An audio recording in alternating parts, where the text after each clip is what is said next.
Добрый день, уважаемые. Good afternoon, ladies, gentlemen, President Mirziyoyev, President Samir Suluhu Hassan, Vice President Hang Zheng, ladies, gentlemen. It is an immense pleasure to see this august assembly, this room packed with people. President Mirziyoyev and I have just exchanged our views, and he said the room is packed, which is testimony to the interest caused by the St. Petersburg International Economic Forum.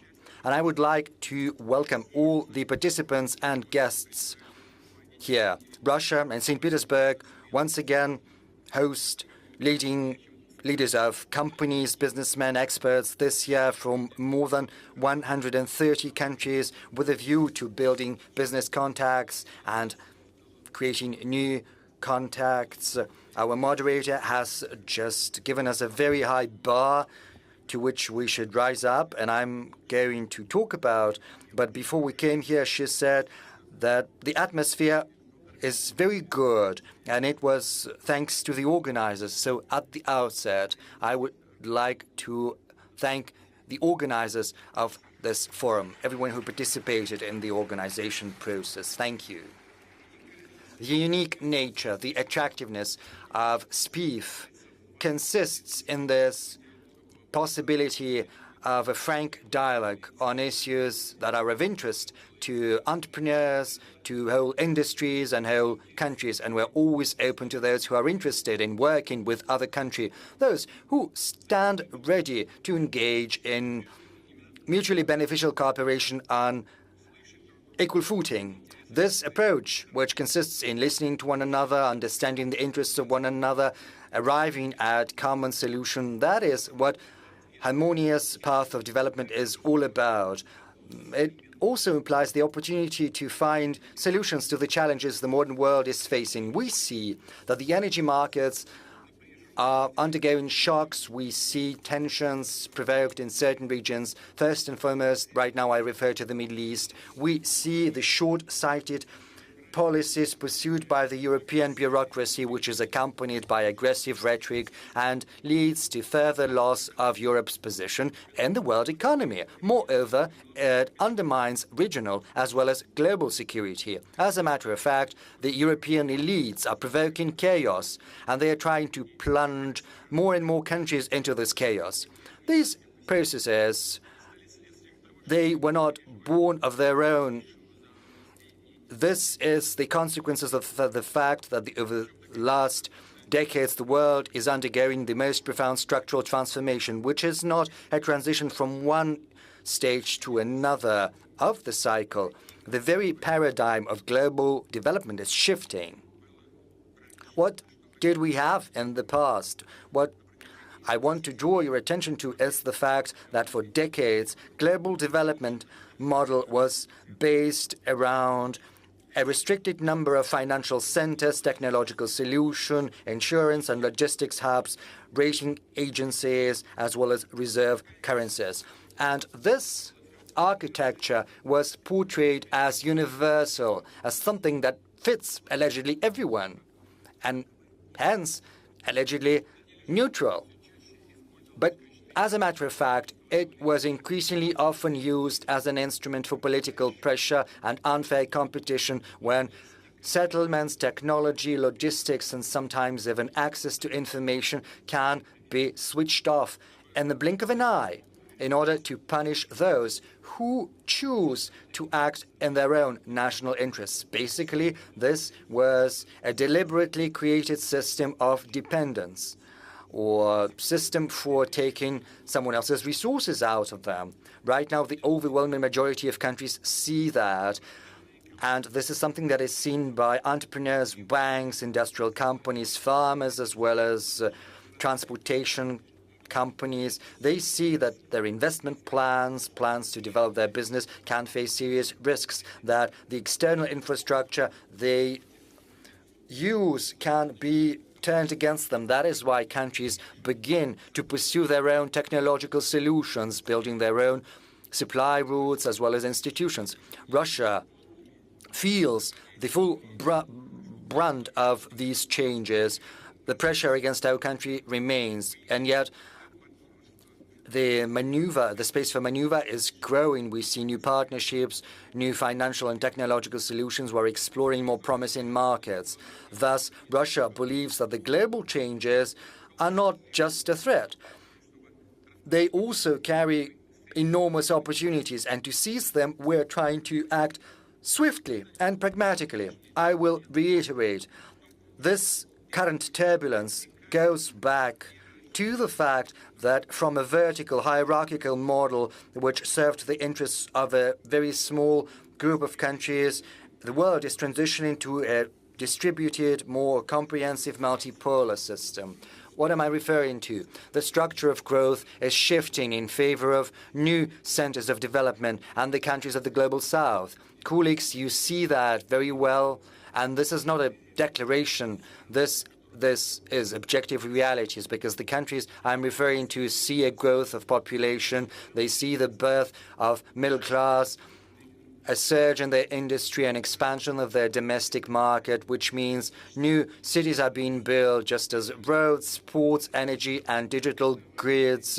They built their financial, educational, and scientific centers. I would like to say in that regard that the world is becoming more equitable, fairer, because economic growth is extending to a growing number of countries, giving billions of people who used to be on the periphery of the global economy new opportunities. Importantly, new centers of growth want to select their trajectory of development on their own. They want to get greater share of value added, build their own logos and standards as well as competences. So if you look at the global GDP dynamics of the last 5 years, you will see that almost half of its annual growth, 49%, is accounted for by BRICS countries, whereas the contribution of the so-called Group of 7 is estimated at 18%. Just for your information, I can tell you that in 2021-2025, the global economy grew on average by 4.1%.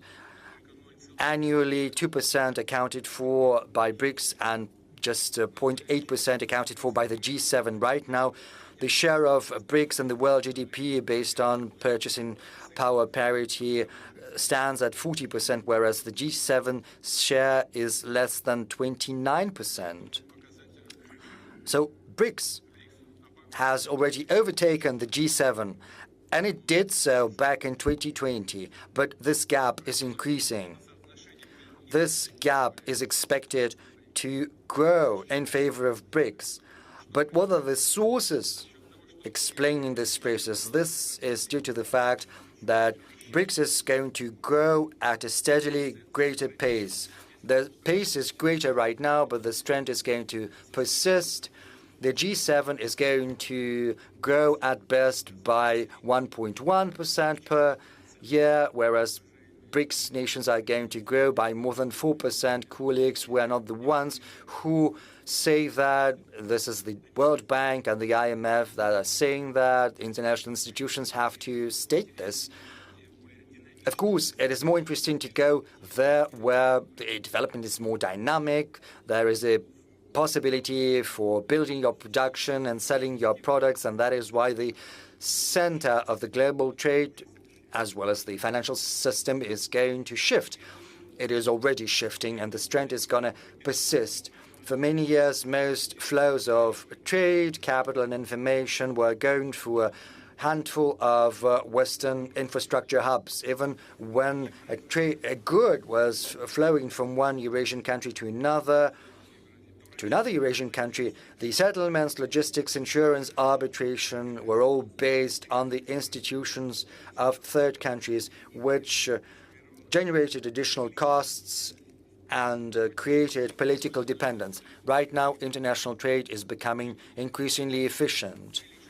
We see growth of supplies without intermediaries. Settlements and national currencies are expanding. New corridors are being set up.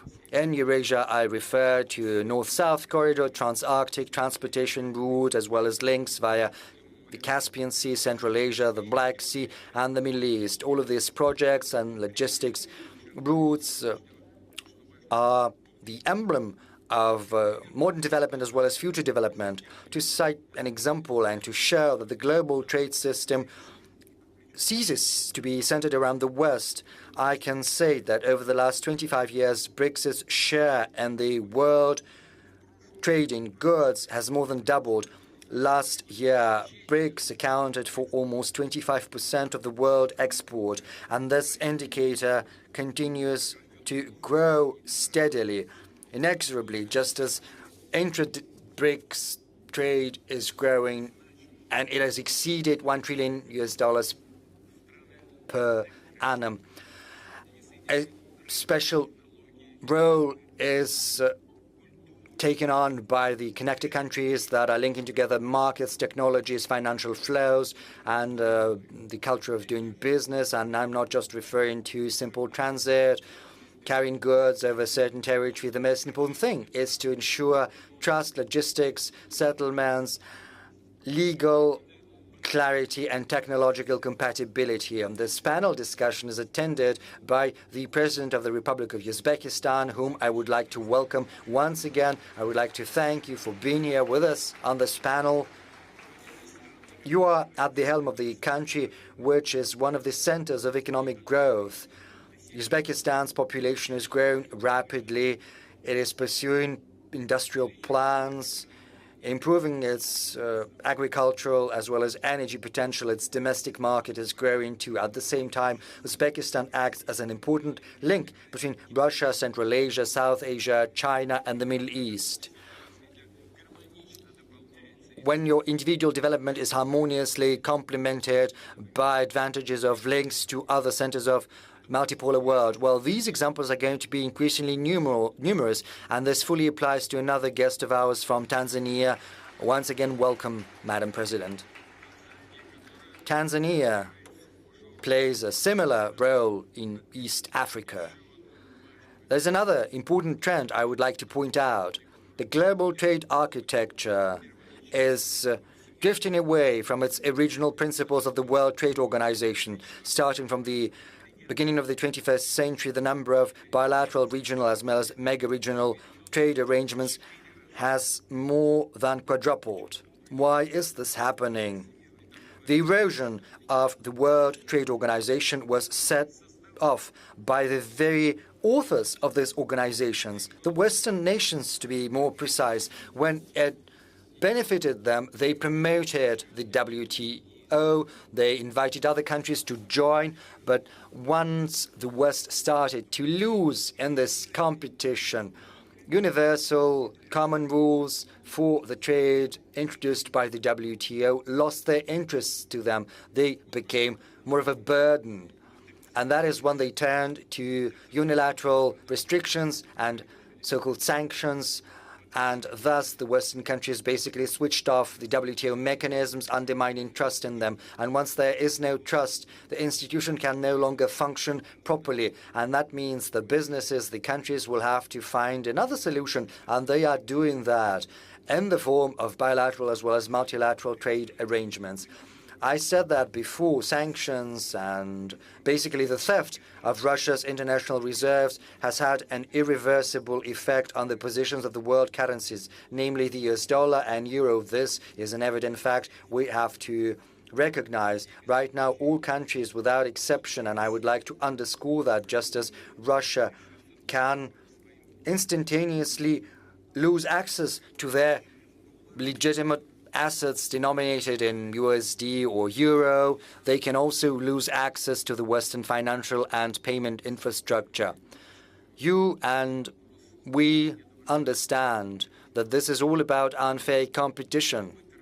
There can be different pretexts to start that, and they will always find something. In our case, this is the conflict in Ukraine. This can also be the conflict in the Middle East, conflicts in Africa, or the attitude towards the LGBT community.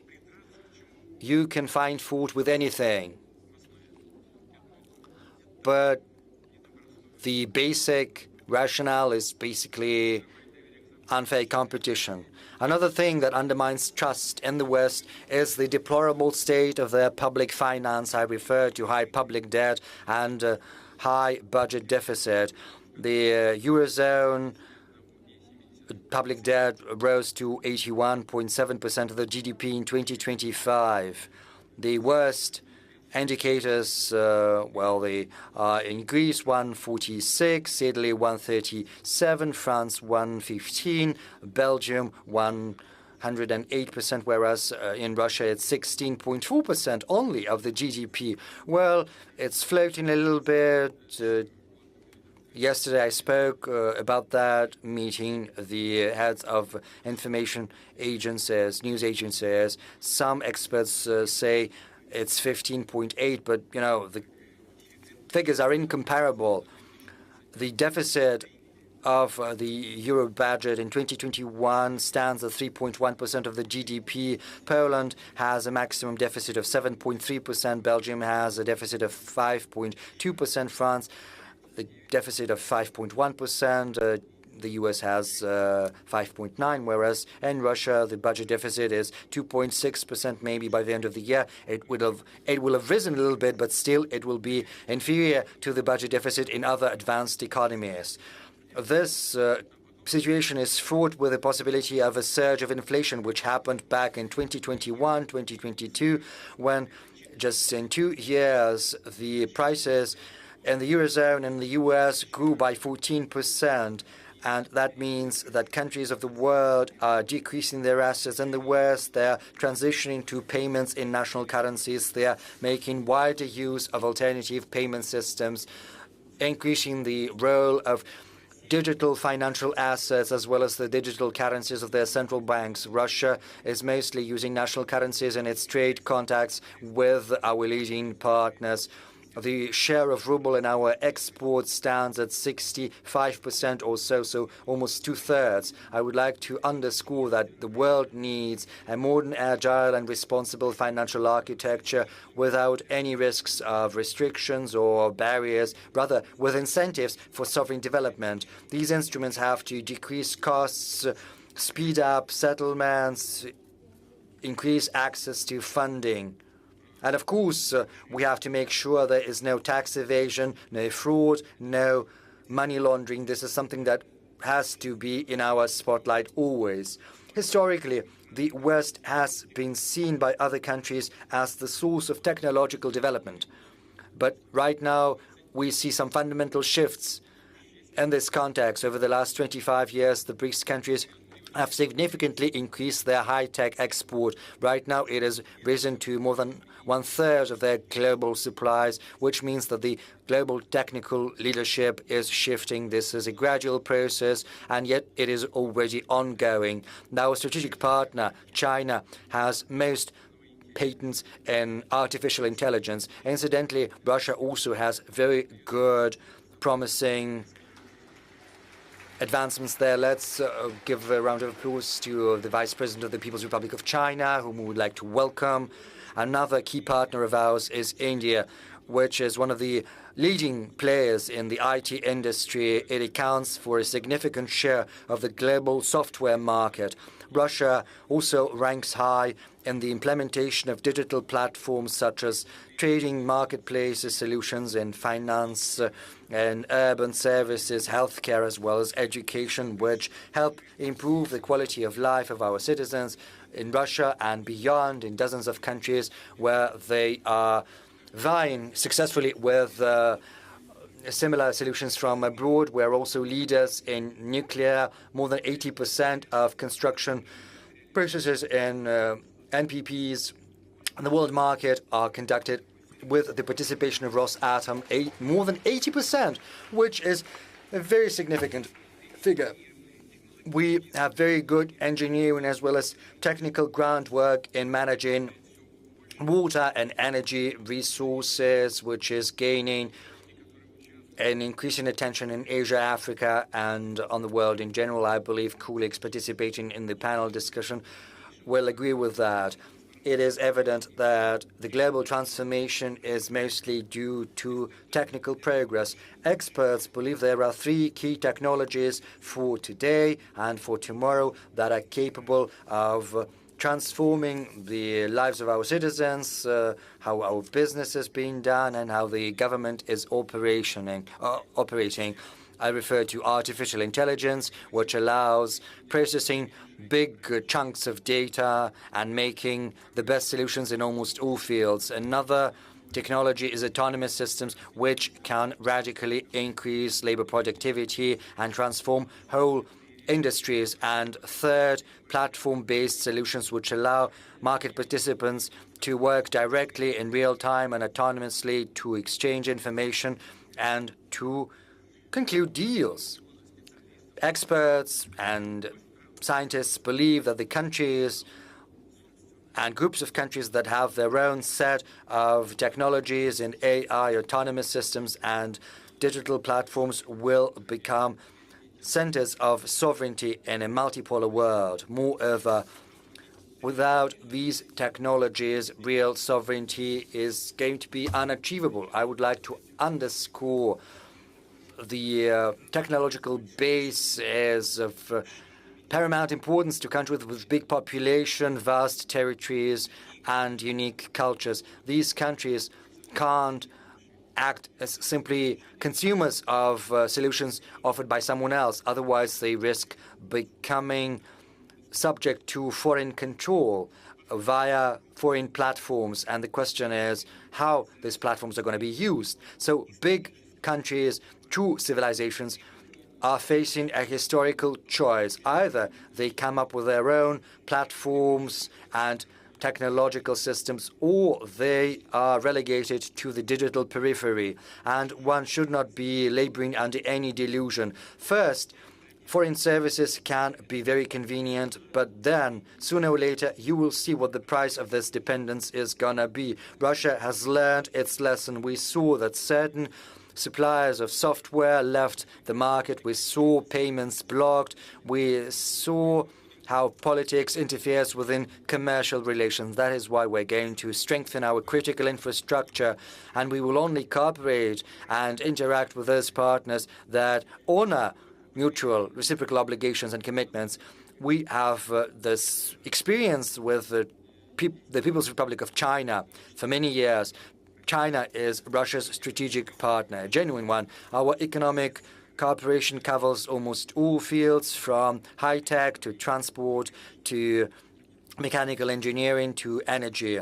Distinguished friends, as I said, the global leadership in the world economic ties is conditional on whether the country can ensure its own sovereignty. I wouldn't be exaggerating if I say that this race for sovereignty has started, has kicked off, and it's gaining traction. We're not just talking about the capability to oppose external pressure and defend national interests. This is about the quality of the government, the economy, and society. Sovereignty implies being smarter and being stronger. That means being able to better manage your resources, to better invest, including in your technical development. I will highlight that genuine sovereignty requires efficiency. We can't say that we are sovereign, and that is why we can afford to be expensive, slow, and inconvenient. Quite the contrary. In each and every field, we have to act the best with the greatest efficiency, producing better, increasing the income of the government, business, and citizens. In difficult environment, Russia continues to reinforce its sovereignty rather than being isolated. It expands its circle of partners. It's true that the economic dynamics is moderate, and we'll probably get back to that, but I would like to remind you about the task fixed before the government starting from next year. We need to resume steady growth of our economy. We can only do that if we increase capital expenditure, launching a new investment cycle. In 2021-2024, investment growth in Russia was almost 38% in real terms. Last year, of course, there was a certain drop. I would like to draw your attention to the following fact. The launch of the new investment cycle is the key task of the economic authorities, whereas growing the investments is the most important KPI. It's important that economic growth should be well balanced. It should be based on domestic demand and combined with further reductions in inflation. And inflation has slowed down significantly, and it keeps going down. I think I mentioned that inflation in this year is expected to be around 5.2%. Colleagues and I are in regular discussions about the economic agenda, and I would like to point out that the industrial output, the GDP, and consumer activity in Russia, all of that is now in the black. In April, industrial production in Russia grew, despite all the problems that we have been facing. I think we will face questions about that today too, but at least in April, industrial production in our country grew by 1.9%, including the processing industry by 3.1%, while the retail volume of trade increased by 6.5%. In April this year, the GDP grew by 1.3%, and in January to April this year, the GDP grew by yet another 0.2%. Here's what I would like to say. We do hear certain criticisms from all parts saying that we're going down. Yes, we have gone down to the exact level where the countries of the Eurozone have been for the past many years. The most important factor is that we have preserved the foundations of our macroeconomic policy, and I am sure that we will keep moving forward and upwards, and we must reinforce these trends. And the positions, the standing of our country in the world and our sovereignty must become ever stronger. Therefore, I would like to share certain ideas about what kind of sovereignty we require. Firstly, as stated previously, a sovereign economy is based on end-to-end integration of technologies, the use of advanced solutions, which simplify the work of businesses and automate numerous processes, and thereby assist us in increasing productivity and the economic efficiency in general. This is especially relevant in the areas of defense and security. Russia is showing good results in the integration of digital platforms in all the areas of our economy. Speaking of e-commerce, we see about a 30% growth a year in this field. Our country is one of the global leaders in this area. This shows the quality of Russia's digital platforms that bring benefits to the Russian producers and foreign suppliers as well. Today, I mentioned our friends and partners from the Republic of Uzbekistan. I will give you an example. The volume of trade in Uzbekistani goods using the Wildberries platform alone in 2023 amounted to $418 million. That was in 2023. In 2025, it amounted to almost $1.5 billion, potentially reaching more than $2 billion this year. What does this mean? The producers of various kinds of goods, including small and medium-sized enterprises and producers, use this platform to access the Russian market. And more than just the Russian market, they have access to other markets as well. And the volumes keep growing. And the people work more efficiently and make more money. Small and medium-sized enterprises are developing. And at the same time, this happens using modern logistics, modern systems of taxation and fee payment. And we can only welcome such solutions. The volume has already grown by 3.5 times and continues to rise, thanks to access to all the consumers on the Eurasian economic space, and access to the partner countries, for example, in the dynamic African continent. This is also what we see using our platforms. Today, this Russian platform opens opportunities for businesses to reach more than 500 million potential customers across the world, and the numbers keep growing. Therefore, Russian digital platforms become a true driver for developing our partners' economies. The introduction of platforms in Russia involves trade, transportation, finance, logistics, tourism, as well as healthcare, education, media, and other spheres.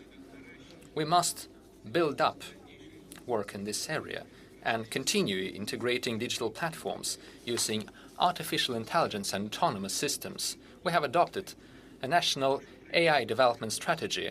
I will ask the government to prepare similar national strategies for the development of autonomous systems and digital platforms. At the Future Technologies Forum, which will take place in the beginning of next year, I suggest discussing the development of ecosystems of digital platforms in the economy. I will ask the relevant interministerial work group under the presidential administration to support the preparation for this forum. The second point I would like to make. Today and in the future, the sovereignty of the country is defined by people, their knowledge, their professionalism, their capacity of learning new technologies, creating new advanced goods, services, and entire niches in the market. These professional skills must be well paid. Only in case we ensure high quality of living and high salaries, our country shall be competitive and successful from the demographical standpoint. With our strong professionals who are ensured of their professional future and their careers, Russia has one of the lowest unemployment rates among all the industrially developed countries. It currently stands at about 2.2% of the economically active population. This is a very good figure compared to other developed states. To compare, I could say that Japan is close to us with 2.5% unemployment rate, India with 4.2%, the United States at 4.2%, and the Eurozone at 5.9% of unemployment. Over the past 5 years, salaries in the Russian economy have grown in real terms by more than 30%. I am talking about real terms, minus inflation. The rates are definitely high.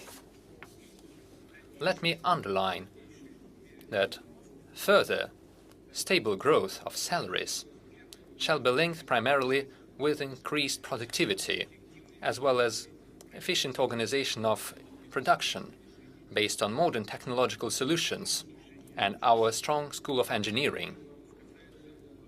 There is another matter related to labor mobility, when specialists can find more advanced and highly paid jobs at a new enterprise in a different region of the country, where professionals are more demanded and where they may find new industries from the strategic areas that create goods with high added value.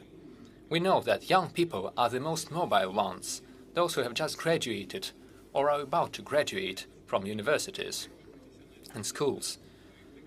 In order to ensure their professional start in the career, we agreed to legalize and create a legal framework for internships, defining the obligations of the employers and labor guarantees for the employees. We also agreed to modernize the student contract and to adapt it to modern conditions. I know that amendments to the labor code have been prepared. I will ask the government and the State Duma to accelerate their adoption. Third point. It is obvious that sovereignty of a country as large as Russia is not just defined by the capital or a few major industrial centers. Each region must attract investments and create high-quality jobs, develop their industries and their urban environments. Our platform shows different exhibition stands where the regions of the Russian Federation show their benefits, their successes, and their future plans. They organize talks with investors, with companies wishing to reach their markets. I'm sure that the members of our panel's discussions and the guests have already seen the diversity of the Russian regions and had an opportunity to take a look at the exhibition. As per tradition, during the forum, we take stock of the national rating of the investment climate in various regions of Russia. The first place this year was given to Moscow, the republics of Tatarstan and Bashkortostan, the regions of Nizhny Novgorod and Moscow, For the first time, St. Petersburg and the region of Sakhalin were among the top regions in investment climate. The regions showing the best dynamics are the Khanty-Mansi and Yamal-Nenetsk autonomous regions, the regions of Omsk, Vladimir, Volgograd, as well as Krasnodar and Primorye. I congratulate our colleagues on achieving such good results.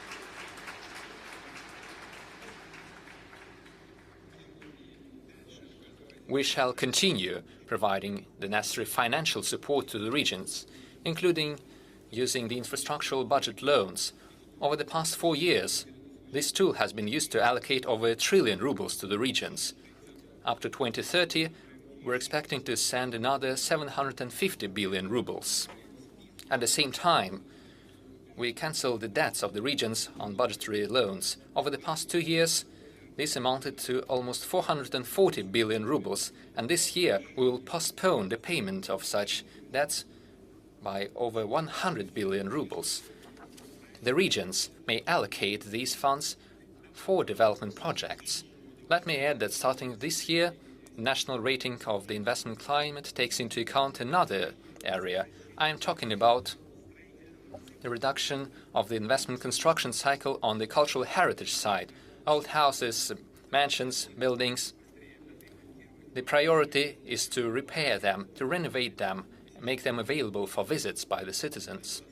This is especially relevant for the cities of central Russia, for our tourist points of attraction, including those on the world-renowned route of the Golden Ring. Let me take note of successful work on cultural heritage sites in the regions of Yaroslavl, Nizhny Novgorod, Lipetsk and Novgorod, as well as the Republic of Tatarstan. I hope that other regions will follow their example. Speaking of the restoration of cultural heritage site and speaking of development of the regions of our country, it is important to use the capacity of our business partners, major enterprises playing a defining role in the economies of certain regions. A decision has been taken to prepare mechanisms for the involvement of such enterprises in the construction sphere, in the construction of social infrastructure, kindergartens, schools, hospitals and clinics. I will ask them to finish this work in the shortest terms. We have agreed that major state companies and corporations shall move from Moscow to the regions in order to decrease the load on Moscow and give a new push to the development of businesses in the regions, to increase their revenues and to create new jobs. Mr. Sobyanin, this wouldn't hurt Moscow, I believe. We have positive examples of such relocations of major enterprises like the Roshydro Company and PSB Bank. The United Engine Construction Corporation has also taken similar decisions. The Russian railroad company is finalizing such steps, and other railroad construction companies are also considering such decisions. I understand the difficulties related to the relocation of companies, but we need to be more active in such efforts. Furthermore, modern entrepreneurship is not only about business development. This is a truly creative work, which creates a more comfortable urban environment and entire new cities which are comfortable and attractive for life. We have such examples.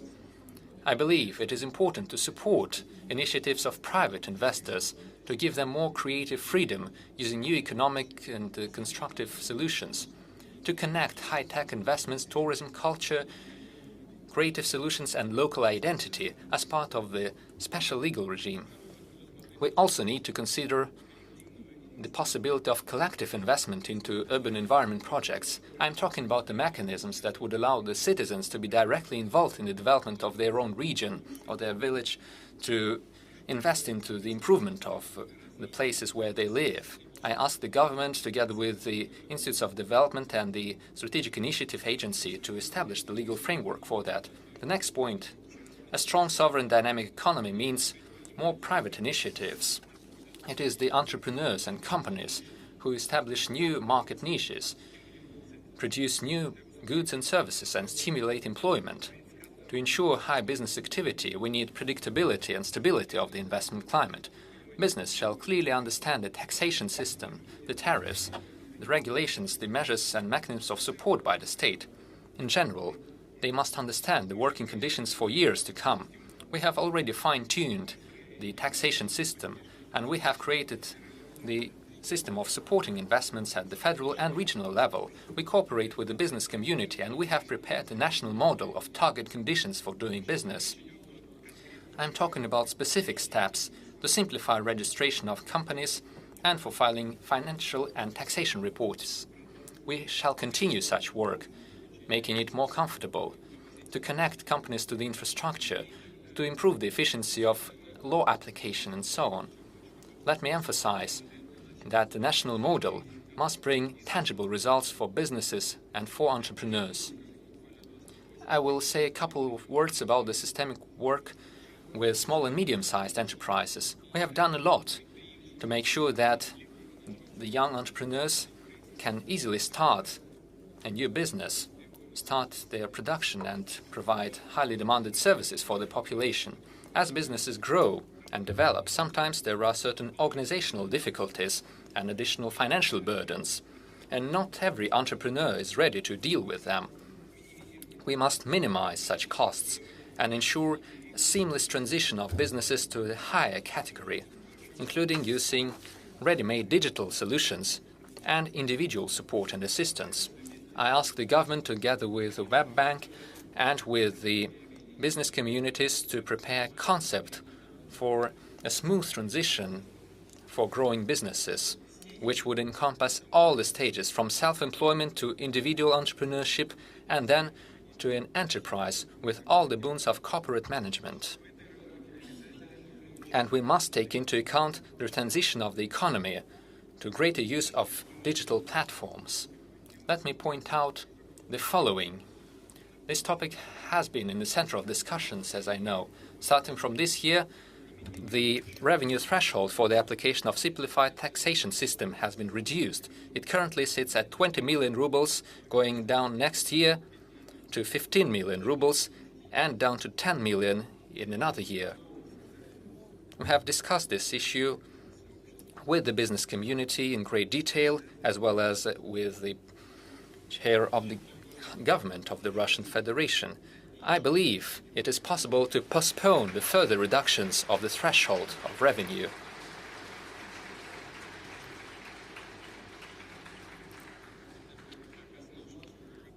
I knew that there would be a vivid reaction to these words from the audience. We must keep this at the current level. I will not give the specific timelines, but the further the better. I ask the government, together with the members of the State Duma, to take the necessary amendments. And together with the representatives of business communities, I suggest thinking about more preferential and comfortable rates and conditions for small and medium-sized enterprises in the production areas. I think this would have a positive effect on establishing a more fair and competitive business environment. This task of the so-called whitening of our economy has been set forward, and we will advance in finding a solution. And the next point, a strong and sovereign country cannot be closed off or isolated. Life has proven that we must produce critically important produce and goods. We must reinforce the infrastructure that has the highest importance for state security, for entrepreneurs, and for improving the quality of life. At the same time, we must build up links with our foreign partners, establish cooperation, advance trans-border projects. We shall continue carrying out our plans to expand our automobile roads and railroads using Russian technologies. We shall develop the network of high-speed railroads. We already have the pilot project, the Moscow-St. Petersburg Railroad. We shall also expand the capacity of seaports and the Trans-Arctic Transportation Corridor as a global artery. We shall develop the Russian trade and ice-breaking fleet, build tankers and other vessels of different classes. Our goal is to become one of the top 10 countries in the deadweight of our trade fleet. I ask the government, the transportation ministry, to continue working to increase the attractiveness of our national trade flag. Our own logistical and industrial, technological and financial resources and a predictable environment for businesses and professional development are great competitive advantages in the global market. These are the preconditions for successful work with the countries and the investors interested in cooperation and partnership, with those who want to build up mutually beneficial alliances with us, those who want to invest into Russia, into joint businesses, and invite our Russian companies for cooperation. I am sure that the organization of events such as the St. Petersburg Economic Forum shall make a great contribution into this major and very important work, allowing all of us to achieve new success to ensure the flourishing of our countries and peoples. Thank you for your attention.